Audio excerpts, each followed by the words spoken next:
أنا عمري ما شُفت كده ولا هاشوف، حرفيًا الشغل مش عارفة أخلّصه بسبب إن مش كل حاجة أنا اللي باعملها، في حاجات لازم باشتغلها عند الغير أو باشغّلها عند الغير ومش هاعرف أنا اللي أعملها بنَفْسي، الحاجات اللي أنا باعملها بنَفْسي بتخلص تقريبًا في minute ولو أنا اتأخّرت بتبقى يوم أو 2 على حسب الحاجة اللي أنا باعملها.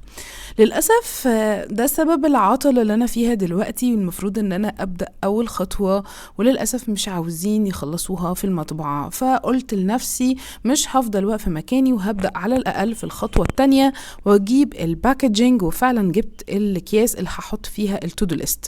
كمان خلصت الخطوة دي وقلت خلاص هبدأ في الخطوة اللي بعدها وطبعت ستيكر، والستيكر ده على فكرة ليه فكرة جوه التودو ليست نفسها.